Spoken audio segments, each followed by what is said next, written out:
सुबह होती है, मैं उठकर बैठ जाता हूँ। सबसे पहले परमेश्वर को याद करता हूँ, हाथ मुंह धोता हूँ, थोड़ा फ्रेश होता हूँ, फिर बाहर निकल के प्रकृति के दर्शन करता हूँ। मन प्रसन्न हो जाता है। हाथ जोड़ता हूँ, आसमान को देखता हूँ, परमात्मा से प्रार्थना करता हूँ। मांगता हर आदमी है, मैं भी कुछ मांगता हूँ, रोज मांगता हूँ, क्योंकि देता तो परमात्मा ही है, देती तो प्रकृति ही है। हम उसके बराबर दानी नहीं हो सकते। परमात्मा की प्रार्थना के बाद, आशीर्वाद देने के बाद अखबार आ जाता है। शौक है मेरा, अखबार आते मेरा मन खुश हो जाता है। मुझे पता है सब कुछ उसमें बंद है और खबरें हैं, हर तरह का मसाला है, एक तरह का संसार सा ही बसा होता है। अखबार खोलता हूं, साथ साथ में गरम गरम चाय आ जाती है बिस्किट के साथ। आनंद विभोर हो जाता है मन। चाय, बिस्किट, गरम गरम और अखबार। पन्ने पे पन्ने पलटता हूं, खुश हो जाता है मन। आज जब अखबार खोला तो पाया कल 19 तारीख को क्रिकेट का वर्ल्ड कप मैच इंडिया में हो रहा है, अहमदाबाद में, नरेंद्र मोदी स्टेडियम में। और तो और हमारे श्रेष्ठ prime minister Shri Narendra Modi, Damodar Das Modi match देखने आ रहे हैं और ऑस्ट्रेलिया के उप प्रधानमंत्री उनके साथ बैठ के मैच देखेंगे। What a community! खेल का उत्साह अलग ही होता है, खेल का उन्माद अलग ही होता है। जैसे आदमी भक्ति में खो जाता है, ऐसे ही आदमी खेल में खो जाता है। मेरा अपना अनुभव है, मैं खिलाड़ी रहा हूं और मैंने देखा है, और क्रिकेट का तो उन्माद ही अलग होता है। लेकिन देश में आज आनंद की लहर आई हुई है। लोग अहमदाबाद जा रहे हैं, बसों में जगह नहीं, ट्रेन में जगह नहीं, प्लेन में जगह नहीं, लेकिन चलते चले जा रहे हैं। कमरे नहीं, होटलों में कमरे बुकिंग हो गए, कमरे की जगह नहीं, अभी खाली नहीं। रेस्टोरेंट्स में तैयारियां हो रही हैं, डिशें तैयारी हो रही हैं, क्रिकेट के खिलाड़ियों के नाम पे डिश तैयार हो रही हैं। सिनेमा हॉलों में स्क्रीन लग गई है, वहां लोग बैठ के क्रिकेट देखें। होटल वालों ने बड़ी बड़ी स्क्रीन लगाने का बंदोबस्त कर लिया है ताकि लोग क्रिकेट का आनंद लें, देखें खेल को। और सच बात यह है कि मैंने भी बैठ के देखा है, जब कोई खिलाड़ी अपना छक्का मारता है, ओ हो, एक उमंग आसमान में चढ़ती चली जाती है, हम वो बॉल के पीछे हमारी निगाह दौड़ती चली जाती है, और कूद के छक्का और उसका खिलाड़ी का नाम और झंडे और कूद फांद जो शुरू होती है, सारे गम, सारी चीजें भूल जाते हैं हम, खेल के साथ ही आत्मसात हो जाते हैं।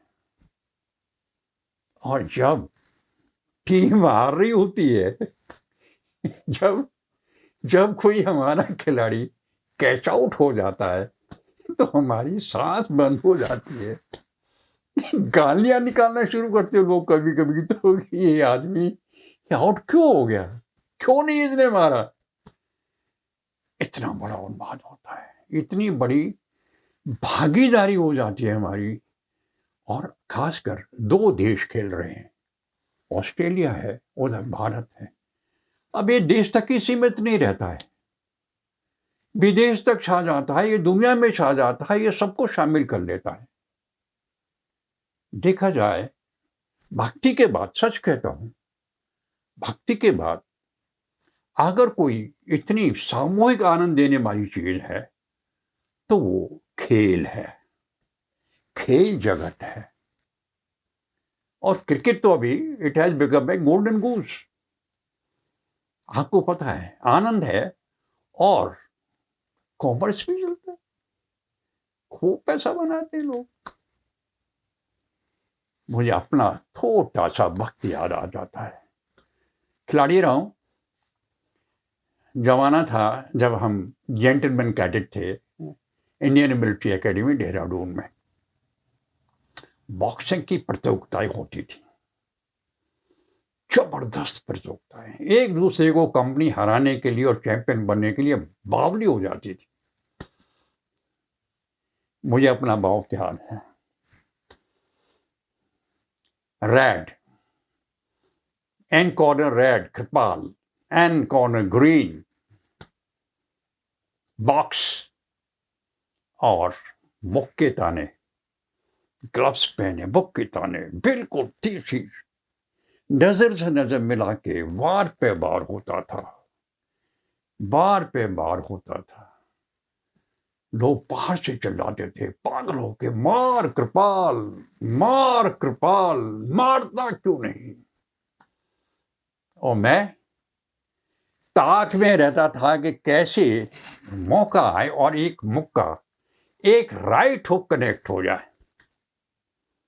और जब राइट हुक कनेक्ट हो जाता था तो मैं गिद्ध की तरह टूटता था, धा धा धा धा धा, और उसके बाद में ग्रीन द विनर, तालियां बजती थी। मुझे याद है, मेरे डीएस थे major Dhan Singh Thapa, the famous hero of 62। गले लगा के कहते हैं, Kripal you are my best fighter. कहना पलसो कर, oh boy I am proud of you. कितने कितने संजीदा, कितने संगीन, कितने जीवंत मोमेंट थे वो, आज भी नहीं भूला। आज भी वो दृश्य आके खड़ा हो जाता है। वक्त तो गुजर गया, गया उस पार, मैं इस पार। उम्र किसी को बख्शती नहीं है। अब यहां से आगे हम दूसरी लाइन पर चल पड़े। अखबार के बाद में लिखने का शौक कभी कॉलेज में ही शुरू हुआ था, काव्य लिखना शुरू किया था तब, लेकिन छोड़ दिया। आर्मी कैरियर में कहानियां लिखी, उपन्यास लिखे, काव्य नहीं लिखा। अभी एक जासूसी उपन्यास लिख रहा हूं, Ramcharan. Ramcharan is on the mission impossible. जानते हैं आप, जासूसी आज भी अपराध है। करने वाला जासूस जानता है पकड़े जाने पर सजाए मौत है, लेकिन जासूसी इतना एल्योरिंग है, आदमी जान पे खेल के चुपचाप मच्छर की तरह दुश्मन की काया में घुस जाता है, पता ही नहीं लगने देता, उसी का हिस्सा बन जाता है, उसी के साथ रहता गाता है, वही जम के करता है, हर पल हर क्षण फूंक फूंक के कदम रखता है, कहीं पकड़ा ना जाए। लेकिन निगाह वहीं रहती है जो उसको चाहिए, वहीं पहुंचता है जो उसे लेना है। वही रामचरण कर रहा। रामचरण जटिल स्थिति में फंसा हुआ है। रामचरण को हर पल पे डर है कि पकड़ा ना जाए, लेकिन रामचरण का रोमांच चल रहा है। कहने कमाल देखिए, वहां घुसने के बाद में, वहां पहुंचने के बाद में, दुश्मन की मान में पहुंचने के बाद में रामचरण का रोमांच चल रहा है। और आप पढ़ेंगे कभी, अभी प्रणेता पब्लिकेशंस पे, साइट पे हम छापते रहते हैं, अभी कुछ भाग छपे हैं, आप चाहें तो पढ़ सकते हैं, देख सकते हैं। और धारावाहिक है, अभी तो चलेगा। अभी रामचरण का काम बहुत लंबा है, रामचरण ने बहुत लंबी यात्रा शुरू करनी है, और आप चाहें तो इस यात्रा में शामिल हो सकते हैं। रामचरण के बाद दूसरा काम वही वसुंधरा।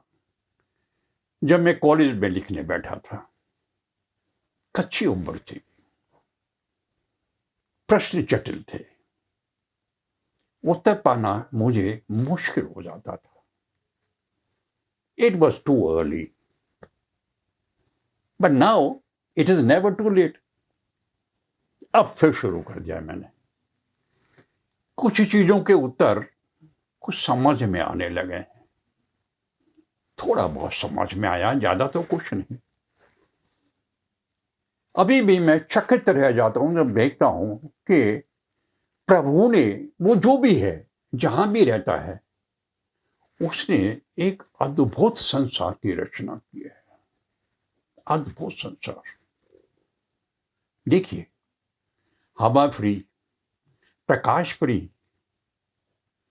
पानी फ्री, सब कुछ फ्री, फल फूल हैं, धन धान्य है, भोजन है, नदियां हैं, पहाड़ है, समुद्र है, खाने के लिए है, खेलने के लिए है, नहाने के लिए है, गाने के लिए है, प्रेम का भी है।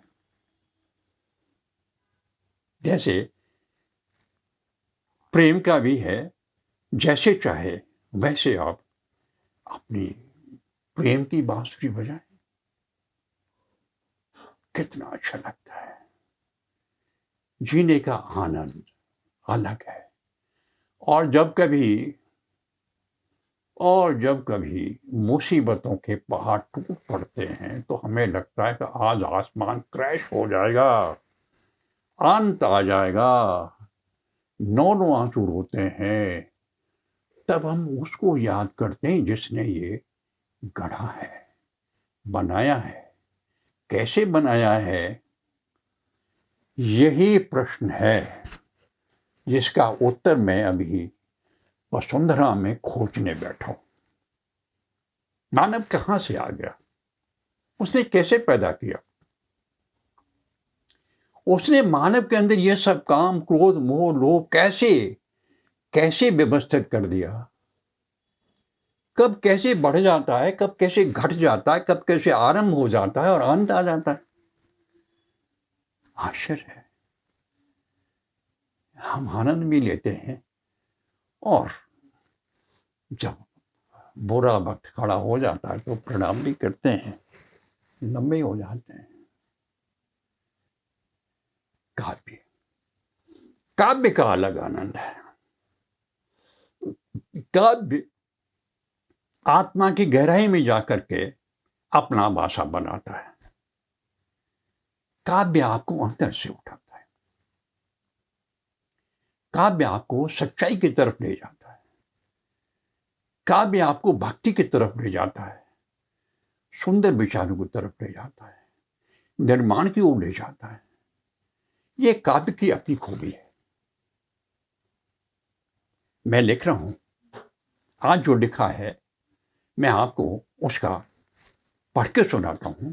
तो आज मैंने लिखा है, आप खुद देखिए इसको कि काव्य अलग चीज है। इसलिए मैंने अब आके काव्य को लिखना आरंभ किया है। बादल आप बातें करते हैं,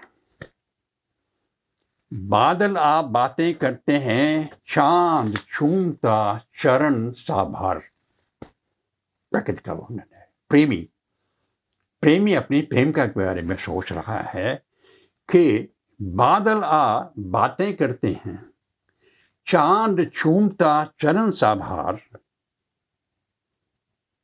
फूलों ने आ रंग भरे हैं,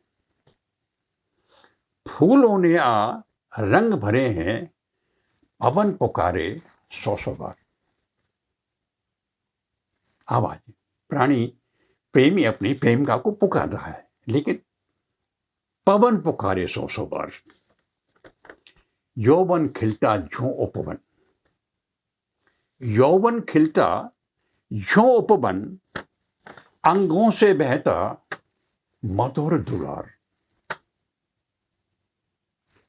और चितवन चतुर चमक दामिनी, चितवन चतुर चमक दामिनी ढूंढ रही है अपना प्यार। यह सबसे बड़ा एक प्रकृति की जो देन है, या गुण है, या वरदान है, प्यार है।